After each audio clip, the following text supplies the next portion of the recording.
Casi 2 de cada 3 personas normales, sin nada raro en la cabeza, están dispuestas a hacerle daño a un desconocido, si alguien con la autoridad correcta se lo pide.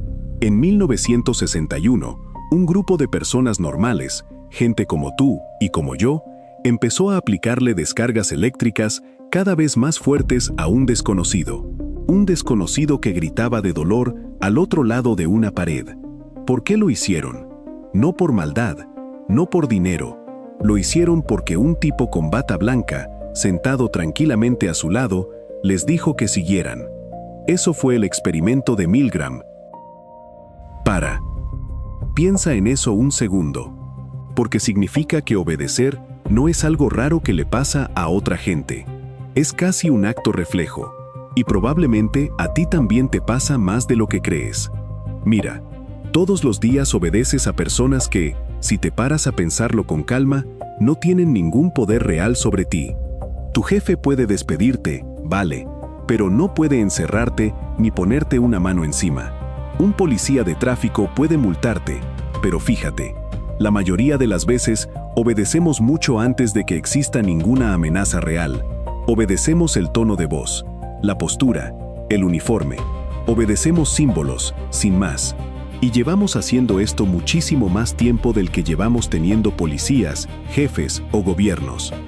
Piensa en la última vez que fuiste al médico. Te dijo algo que, en el fondo, no terminaste de entender del todo, y aún así saliste de la consulta asintiendo, sin preguntar nada más.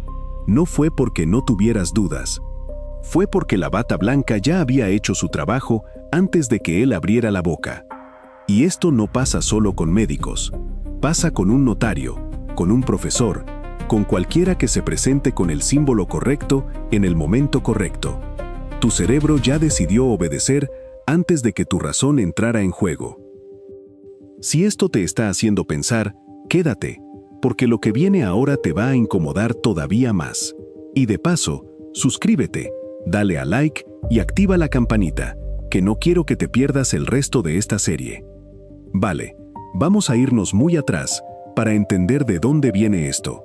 Antes de las ciudades, antes de la agricultura, ya vivíamos en grupos pequeños donde alguien mandaba. Y no era un rey con corona. Normalmente era el cazador más hábil, o el más fuerte, o simplemente el que mejor sabía leer al resto del grupo. Y aquí viene lo importante. En ese contexto, obedecer no era sumisión. Era supervivencia, lisa y llana. Un grupo sin nadie que coordinara la caza, sin nadie que decidiera cuándo moverse o cuándo esconderse, tenía muchas menos papeletas de sobrevivir a un mal invierno. La obediencia no nació del miedo al castigo, nació de que, sencillamente, coordinarse funcionaba mejor que ir cada uno a su bola. El problema es que ese instinto no vino con manual de instrucciones. Tu cerebro, el mismo que heredaste de esas tribus, no distingue muy bien entre esta persona sabe lo que hace y merece que la escuche, y esta persona tiene un cargo, así que toca obedecer. Para tu cabeza, las dos señales encienden casi el mismo circuito. Por eso una bata blanca, un uniforme o un despacho grande te hacen obedecer en automático, aunque la persona que tengas delante no tenga ni idea de lo que está haciendo. Y aquí hay un mecanismo muy concreto, con nombre propio: transferencia de responsabilidad. Cuando obedeces una orden, una parte de tu cerebro deja de sentir que la decisión es tuya, literalmente. Años después de Milgram, unos investigadores repitieron el experimento con resonancias magnéticas y encontraron algo que te va a dejar pensando. Cuando actúas por orden de otro, la actividad cerebral asociada a sentir «esto lo hice yo» baja de forma clara. Sientes menos responsabilidad por tus propios actos cuando alguien más te dio la orden. Y esto explica algo que, de otra manera, no tendría ningún sentido. Gente completamente normal, en momentos históricos muy distintos, ha hecho auténticas barbaridades repitiendo la misma frase: «Yo solo cumplía órdenes». Y en el fondo no mentían del todo. Su cerebro, de verdad, había apagado parte de esa sensación de «esto es cosa mía». Esto explica también por qué cuesta tanto desobedecer, incluso cuando algo nos huele mal. No es solo miedo a las consecuencias, es que desobedecer te obliga a hacerte cargo tú, con tu nombre, de una decisión. Y eso, para un cerebro que se diseñó en tribus donde separarte del grupo podía costarte la vida, es de las cosas más caras que existen. Y ojo, porque esto no hace falta que sea un experimento de laboratorio ni una dictadura para que se active. Pasa en tu oficina cada semana. El despacho más grande, la silla al final de la mesa, el nombre en la puerta con letras más grandes que las demás, nadie te explicó nunca que esas cosas significan más autoridad. Y aún así, tu cuerpo lo entiende solo. Bajas la voz, te sientas más recto, eliges mejor las palabras, y ni siquiera te das cuenta de que lo estás haciendo. Y aquí es donde el poder deja de ser algo que tienen unos pocos, y pasa a ser algo que el resto construimos, sin darnos ni cuenta, cada vez que soltamos esa responsabilidad. Un líder no se sostiene solo con la fuerza, se sostiene porque miles de personas, cada día, deciden que es más cómodo obedecer que cuestionar.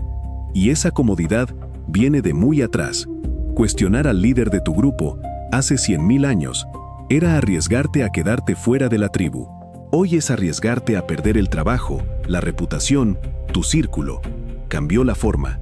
El miedo de fondo sigue siendo exactamente el mismo. Piénsalo, la última vez que estuviste en una reunión y alguien con más rango dijo algo que, sinceramente, te pareció una mala idea. Y no dijiste nada. Eso no fue cobardía, al menos no en el sentido en que solemos pensarlo. Fue tu cerebro haciendo el mismo cálculo que hacía hace 100.000 años. El coste de discrepar en público casi siempre te parece mayor que el coste de quedarte callado, aunque sepas de sobra que no es verdad.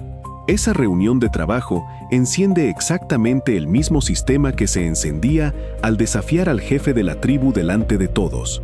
Y ahora te toca a ti. ¿Cuál fue la última vez que te callaste algo en el trabajo solo porque lo dijo alguien con más rango? Cuéntamelo abajo, en comentarios. Te aseguro que no vas a ser el único. Y aquí va lo más incómodo de todo. Este mecanismo no distingue entre autoridad legítima y autoridad vacía. Tu cerebro obedece la señal, no lo que hay detrás. Por eso las dictaduras invierten tanto en símbolos, uniformes, desfiles, edificios enormes, y no es decoración. Es que esos símbolos activan directamente el circuito de la obediencia, sin necesidad de convencerte de nada. Ni siquiera hace falta que pienses que el líder tiene razón. Basta con que tu cerebro reconozca la señal de autoridad para que la obediencia se ponga en marcha sola. Así que la próxima vez que obedezcas algo sin rechistar, una norma de la oficina que no tiene ningún sentido, una instrucción que te incomoda, pero que sigues igual, párate 2 segundos y hazte una pregunta muy simple. ¿Estoy obedeciendo porque esta persona tiene razón o solo porque tiene autoridad? La mayoría de las veces ni nos molestamos en preguntárnoslo, y esa, probablemente, es la explicación más honesta de por qué el poder funciona tan bien durante tanto tiempo. No porque los poderosos sean especialmente convincentes, sino porque el resto casi nunca nos paramos a comprobarlo.